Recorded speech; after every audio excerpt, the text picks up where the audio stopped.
ਪਿਆਰੇ ਵਿਦਿਆਰਥੀਓ, ਸਤਿ ਸ਼੍ਰੀ ਅਕਾਲ। ਮੈਂ ਲਖਵਿੰਦਰ ਤੁਹਾਡੇ ਨਾਲ ਅੱਜ ਦਫ਼ਤਰੀ ਚਿੱਠੀ ਪੱਤਰ ਦੇ ਪੈਟਰਨ ਬਾਰੇ ਗੱਲ ਕਰਾਂਗੀ।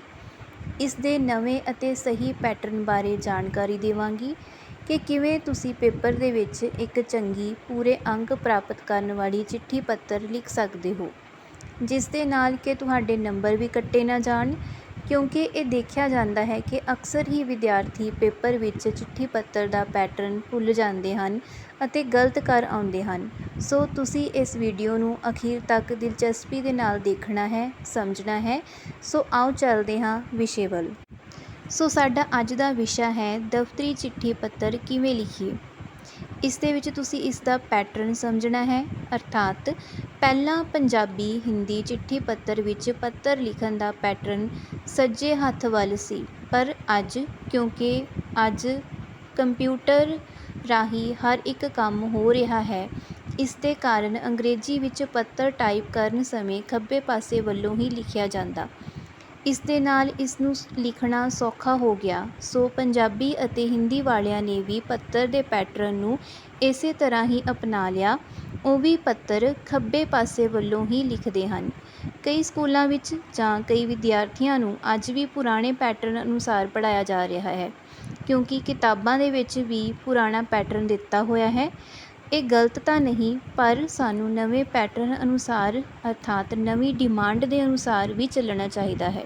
ਸੋ ਇਹ ਪੈਟਰਨ ਰਸਮੀ ਜਾਂ ਗੈਰ ਰਸਮੀ ਦੋਵੇਂ ਹੀ ਚਿੱਠੀ ਪੱਤਰਾਂ ਵਿੱਚ ਇੱਕ ਸਮਾਨ ਰਹੇਗਾ। ਆਓ ਦੇਖਦੇ ਹਾਂ ਇੱਕ ਚਿੱਠੀ ਪੱਤਰ ਦੀ ਉਦਾਹਰਨ ਕਿ ਤੁਸੀਂ ਸੰਪੂਰਨ ਰੂਪ ਦੇ ਵਿੱਚ ਕਿਵੇਂ ਚਿੱਠੀ ਪੱਤਰ ਲਿਖਣੀ ਹੈ, ਇਸ ਦਾ ਪੈਟਰਨ ਕਿਵੇਂ ਲਿਖਣਾ ਹੈ। ਆਓ ਚੱਲਦੇ ਹਾਂ ਇੱਕ ਉਦਾਹਰਨ ਵੱਲ। ਹਾਂਜੀ ਬੱਚੇ, ਦੇਖੋ ਜਿਵੇਂ ਵੀਡੀਓ ਦੇ ਵਿੱਚ ਦਿਖਾਇਆ ਗਿਆ ਹੈ। ਮੰਨ ਲਓ ਤੁਹਾਨੂੰ ਪੇਪਰ ਦੇ ਵਿੱਚ ਪੱਤਰ ਆਇਆ ਹੈ ਡਾਕੀਏ ਦੀ ਸ਼ਿਕਾਇਤ ਸੰਬੰਧੀ। ਇੱਕ ਤੁਸੀਂ ਪੱਤਰ ਲਿਖਣਾ ਹੈ, ਤਾਂ ਤੁਸੀਂ ਪਹਿਲਾਂ ਤਾਂ ਧਿਆਨ ਦੇ ਨਾਲ ਪ੍ਰਸ਼ਨ ਪੜ੍ਹਨਾ ਹੈ ਕਿ ਸਟੇਟਮੈਂਟ ਕੀ ਹੈ, ਚਿੱਠੀ ਪੱਤਰ ਕਿਸ ਬਾਰੇ ਕਿਹਨੂੰ ਲਿਖਣਾ ਹੈ। ਕਿਉਂਕਿ ਕਈ ਵਾਰ ਬੱਚੇ ਇਹੀ ਗਲਤੀ ਕਰਦੇ ਨੇ ਕਿ ਉਹਨਾਂ ਨੂੰ ਇਹੀ ਨਹੀਂ ਪਤਾ ਲੱਗਦਾ ਕਿ ਜਿਹੜਾ ਪੱਤਰ ਆ ਉਹਦਾ ਪਤਾ ਕਿਸ ਤਰ੍ਹਾਂ ਲਿਖਣਾ ਆ ਅਤੇ ਕਿਹਨੂੰ ਲਿਖਣੀ ਆ। ਸੋ ਪਹਿਲਾਂ ਤੁਸੀਂ ਇਹ ਧਿਆਨ ਨਾਲ ਪੜ੍ਹਨਾ ਆ, ਕਿਉਂਕਿ ਇਹਦੇ ਵਿੱਚ ਹੀ ਪਤਾ ਲਿਖਿਆ ਹੁੰਦਾ ਹੈ ਕਿ ਅਸੀਂ ਜਿਹੜਾ ਪੱਤਰ ਆ ਉਹ ਭੇਜਣਾ ਕਿਹਨੂੰ ਆ। ਸੋ ਪਹਿਲਾਂ ਆਪਾਂ ਧਿਆਨ ਦੇ ਨਾਲ ਸਟੇਟਮੈਂਟ ਪੜ੍ਹਾਂਗੇ। ਪੋਸਟ ਮਾਸਟਰ ਜਨਰਲ ਵੱਲ ਪੱਤਰ ਲਿਖੋ, ਜਿਸ ਵਿੱਚ ਆਪਣੇ ਇਲਾਕੇ ਦੇ ਡਾਕੀਏ ਦੀ ਆਪਣੇ ਕੰਮ ਵਿੱਚ ਅਣਗਹਿਲੀ ਵਰਤਣ ਦੀ ਸ਼ਿਕਾਇਤ ਕਰੋ। ਠੀਕ ਹੈ, ਹੁਣ ਦੇਖੋ ਅਸੀਂ ਪੱਤਰ ਕਿਹਨੂੰ ਲਿਖਿਆ ਆ, ਪੋਸਟ ਮਾਸਟਰ ਜਨਰਲ, ਔਰ ਲਿਖਣਾ ਕਿਸ ਬਾਰੇ ਆ, ਡਾਕੀਏ ਦੀ ਆਪਣੇ ਕੰਮ ਵਿੱਚ ਅਣਗਹਿਲੀ ਵਰਤਣ ਦੀ ਸ਼ਿਕਾਇਤ।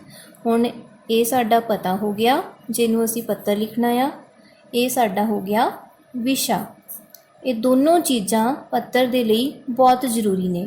ਹੁਣ ਦੇਖੋ ਅਸੀਂ ਪਹਿਲਾਂ ਸ਼ੁਰੂ ਕਿੱਦਾਂ ਕਰਨਾ ਆ, ਖੱਬੇ ਪਾਸੇ ਵੱਲ ਪੱਤਰ ਲਿਖਣਾ ਸ਼ੁਰੂ ਕਰਨਾ ਆ। ਠੀਕ ਹੈ, ਸਭ ਤੋਂ ਪਹਿਲਾਂ ਅਸੀਂ ਪਹਿਲਾ ਸਟੈਪ ਕੀ ਕਰਨਾ, ਆਪਣਾ ਐਡਰੈਸ ਲਿਖਣਾ ਆ, ਆਪਣਾ ਪਤਾ ਲਿਖਣਾ ਆ।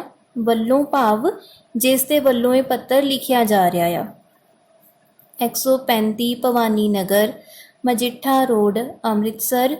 ਮਿਤੀ ਤੁਸੀਂ ਪਾਓਗੇ ਜਿਸ ਦਿਨ ਵੀ ਪੱਤਰ ਲਿਖ ਰਹੇ ਹੋ ਉਸ ਦਿਨ ਦੀ। ਇਹ ਸਾਰਾ ਐਡਰੈਸ ਬੱਚੇ ਤੁਹਾਡਾ ਹੈ। ਠੀਕ ਹੈ, ਦੇਖੋ ਬੱਚੇ, ਇਹ ਤੁਹਾਡਾ ਐਡਰੈਸ ਹੈ। ਜਿੱਥੇ ਵੀ ਤੁਸੀਂ ਰਹਿੰਦੇ ਹੋ ਉਹ ਲਿਖ ਸਕਦੇ ਹੋ, ਜਾਂ ਫਿਰ ਜੋ ਵੀ ਕਿਸੇ ਦਾ ਵੀ ਕੁਝ ਵੀ ਲਿਖ ਸਕਦੇ ਹੋ। ਜੇਕਰ ਤੁਸੀਂ ਇਹ ਵਾਲਾ ਲਿਖਣਾ ਹੈ ਤਾਂ ਇਹ ਵੀ ਲਿਖ ਸਕਦੇ ਹੋ। ਇਹ ਜ਼ਰੂਰੀ ਨਹੀਂ ਹੁੰਦਾ ਕਿ ਤੁਸੀਂ ਆਪਣੇ ਘਰ ਦਾ ਹੀ ਪਤਾ ਦੇਣਾ ਹੈ। ਦੂਸਰੇ ਨੰਬਰ 'ਤੇ ਦੂਸਰਾ ਸਟੈਪ ਹੈ ਸੇਵਾ ਵਿਖੇ, ਜਿਹਨੂੰ ਹੁਣ ਅਸੀਂ ਪੱਤਰ ਲਿਖ ਰਹੇ ਹਾਂ। ਜਨਰਲ ਪੋਸਟ ਮਾਸਟਰ ਸਾਹਿਬ, ਦੇਖੋ ਆਹੀ ਚੀਜ਼ ਉੱਪਰ ਆਈ ਸੀਗੀ। ਸੋ ਜੇਕਰ ਤੁਸੀਂ ਧਿਆਨ ਦਿਓ ਤਾਂ ਉੱਥੋਂ ਹੀ ਤੁਸੀਂ ਇਹ ਪਤਾ ਕਰ ਸਕਦੇ ਹੋ ਕਿ ਅਸੀਂ ਚਿੱਠੀ ਜਿਹੜੀ ਆ ਉਹ ਭੇਜਣੀ ਕਿੱਥੇ ਹੈ ਅਤੇ ਕਿਹਨੂੰ ਆ। General post office, Amritsar. ਹੁਣ ਦੇਖੋ ਅਗਲਾ ਤੀਸਰਾ ਜ਼ਰੂਰੀ ਸਟੈਪ ਹੁੰਦਾ ਹੈ ਕਿ ਤੁਸੀਂ ਵਿਸ਼ਾ ਜ਼ਰੂਰ ਲਿਖਣਾ ਹੈ। ਵਿਸ਼ਾ ਕੀ ਆ, ਇਲਾਕਾ ਭਵਾਨੀ ਨਗਰ ਵਿੱਚ ਡਾਕ ਦੇ ਖਰਾਬ ਪ੍ਰਬੰਧ ਬਾਰੇ। ਇਹ ਵੀ ਆਪਾਂ ਇੱਥੋਂ ਹੀ ਚੱਕ ਲਿਆ ਸੀਗਾ। ਜੇਕਰ ਤੁਸੀਂ ਇਹ ਵਾਲਾ ਸੇਮ ਵੀ ਲਿਖ ਲਓ ਤਾਂ ਵੀ ਕੋਈ ਵੀ ਗਲਤ ਨਹੀਂ ਹੋਵੇਗਾ। ਉਸ ਤੋਂ ਬਾਅਦ ਅਸੀਂ ਲਿਖਾਂਗੇ ਸ਼੍ਰੀਮਾਨ ਜੀ, ਹੁਣ ਸਾਡਾ ਬਾਕੀ ਪੱਤਰ ਸ਼ੁਰੂ ਹੋਵੇਗਾ ਕਿ ਅਸੀਂ ਕਿਸ ਤਰ੍ਹਾਂ ਦੇ ਨਾਲ ਆਪਣੀ ਗੱਲ ਉਹਨਾਂ ਤੱਕ ਰੱਖਣੀ ਹੈ। ਦੇਖੋ, ਪੱਤਰ ਇੱਕ ਲਿਖਣ ਕਲਾ ਹੁੰਦੀ ਹੈ। ਤੁਸੀਂ ਜੋ ਵੀ ਕਹਿਣਾ ਹੈ ਉਹਦੇ ਬਾਰੇ ਤੁਸੀਂ ਪੱਕੇ ਹੋਣੇ ਚਾਹੀਦੇ ਹੋ। ਜਿਹੜਾ ਵਿੱਚ ਵਿਚਾਰ ਪੇਸ਼ ਕਰਨਾ ਹੈ ਉਹ ਬਿਲਕੁਲ ਸਹੀ ਹੋਣਾ ਚਾਹੀਦਾ ਹੈ। ਜਿਵੇਂ ਅਸੀਂ ਇਸ ਪੱਤਰ ਦੇ ਵਿੱਚ ਦੇਖਦੇ ਹਾਂ ਕਿ ਇਹਨਾਂ ਨੇ ਕੀ ਲਿਖਿਆ ਹੈ। ਇਸ ਪੱਤਰ ਦੁਆਰਾ ਮੈਂ ਆਪ ਦਾ ਧਿਆਨ ਆਪਣੇ ਇਲਾਕੇ ਭਵਾਨੀ ਨਗਰ ਵਿੱਚ ਡਾਕ ਦੀ ਵੰਡ ਸੰਬੰਧੀ ਡਾਕੀਏ ਵੱਲੋਂ ਵਰਤੀ ਜਾ ਰਹੀ ਲਾਪਰਵਾਹੀ ਅਤੇ ਅਣਗਹਿਲੀ ਵੱਲ ਦਿਵਾਉਣਾ ਚਾਹੁੰਦਾ ਹਾਂ। ਇਹ ਸੱਜਣ, ਜਿਸ ਦਾ ਨਾਮ ਸੁਧੀਰ ਕੁਮਾਰ ਪਤਾ ਲੱਗਦਾ ਹੈ, ਬੇਹੱਦ ਲਾਪਰਵਾਹ ਤੇ ਗੈਰ ਜ਼ਿੰਮੇਵਾਰ ਹੈ। ਹੁਣ ਸੁਧੀਰ ਕੁਮਾਰ ਕੌਣ ਆ? ਡਾਕੀਆ। ਠੀਕ ਹੈ। ਇਲਾਕੇ ਵਿੱਚ ਆ ਕੇ ਉਹ ਚਾਹ ਜਾਂ ਪਾਨ ਸਿਗਰਟਾਂ ਦੀ ਦੁਕਾਨ 'ਤੇ ਖੜਾ ਘੰਟਾ ਗੱਪਾਂ ਮਾਰਦਾ ਰਹਿੰਦਾ ਹੈ, ਜਿਸ ਕਰਕੇ ਡਾਕ ਵੰਡਣ ਵਿੱਚ ਦੇਰੀ ਹੋ ਜਾਂਦੀ ਹੈ। ਇਹ ਉਸ ਦਾ ਨਿੱਤ ਦਾ ਕੰਮ ਹੈ। ਦੇਰ ਨਾਲ ਡਾਕ ਵੰਡਣ ਕਰਕੇ ਉਹ ਕਾਹਲੀ ਵਿੱਚ ਅਕਸਰ ਹੀ ਗਲਤ ਘਰਾਂ ਵਿੱਚ ਖੱਤ ਸੁੱਟ ਜਾਂਦਾ ਹੈ। ਮਤਲਬ ਕਿ ਇੰਨਾ ਕੁ ਡਾਕੀਆ ਅਣਗਹਿਲੀ ਵਰਤਦਾ ਆ ਕਿ ਉਹਨੂੰ ਇਹ ਵੀ ਨਹੀਂ ਪਤਾ ਲੱਗਦਾ ਕਿ ਉਹਨੇ ਕਿਹੜੇ ਘਰ ਵਿੱਚ ਕਿਹੜਾ ਪੱਤਰ ਸੁੱਟ ਕੇ ਜਾਣਾ ਆ, ਜਿਸ ਨਾਲ ਲੋਕਾਂ ਨੂੰ ਦੁਵੱਲੀ ਤਕਲੀਫ ਤੇ ਪਰੇਸ਼ਾਨੀ ਹੁੰਦੀ ਹੈ। ਇੱਕ ਤਾਂ ਲੋਕਾਂ ਨੂੰ ਪੱਤਰ ਅਸਲੀ ਮਾਲਕਾਂ ਕੋਲ ਪਹੁੰਚਾਉਣੇ ਪੈਂਦੇ ਹਨ, ਦੂਜੇ ਮਾਲਕਾਂ ਨੂੰ ਪੱਤਰ ਮਿਲਣ ਵਿੱਚ ਦੇਰ ਹੋਣ ਦੇ ਕਾਰਨ ਕਈ ਵਾਰ ਨੁਕਸਾਨ ਪਹੁੰਚ ਜਾਂਦਾ ਹੈ।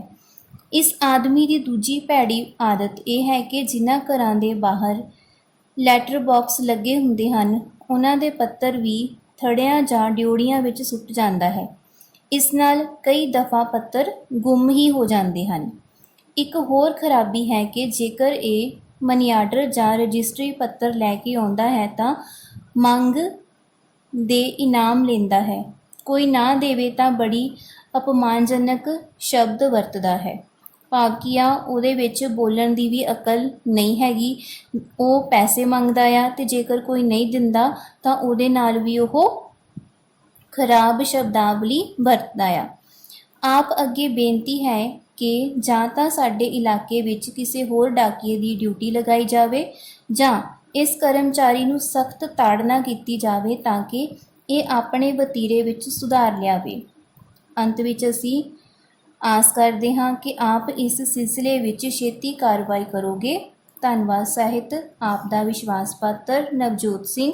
ਇੱਥੇ ਵੀ ਤੁਸੀਂ ਕਿਸੇ ਦਾ ਵੀ ਨਾਮ ਲਿਖ ਸਕਦੇ ਹੋ ਅਤੇ ਅੰਤ ਵੀ ਤੁਸੀਂ ਬਿਲਕੁਲ ਉਸੇ ਪਾਸੇ ਕਰਨਾ ਹੈ ਜਿੱਥੇ ਤੁਸੀਂ ਸ਼ੁਰੂਆਤ ਕੀਤੀ, ਭਾਵ ਕਿ ਖੱਬੇ ਪਾਸੇ। ਮੈਂ ਆਸ ਕਰਦੀ ਹਾਂ ਕਿ ਤੁਹਾਨੂੰ ਚਿੱਠੀ ਪੱਤਰ ਲਿਖਣ ਦੀ ਜਾਚ ਆ ਗਈ ਹੋਵੇਗੀ ਅਤੇ ਤੁਸੀਂ ਇਮਤਿਹਾਨ ਦੇ ਵਿੱਚ ਇੱਕ ਚੰਗੀ ਚਿੱਠੀ ਪੱਤਰ ਲਿਖ ਕੇ ਆਵੋਗੇ। ਅੱਜ ਲਈ ਬਸ ਇੰਨਾ ਹੀ। ਧੰਨਵਾਦ।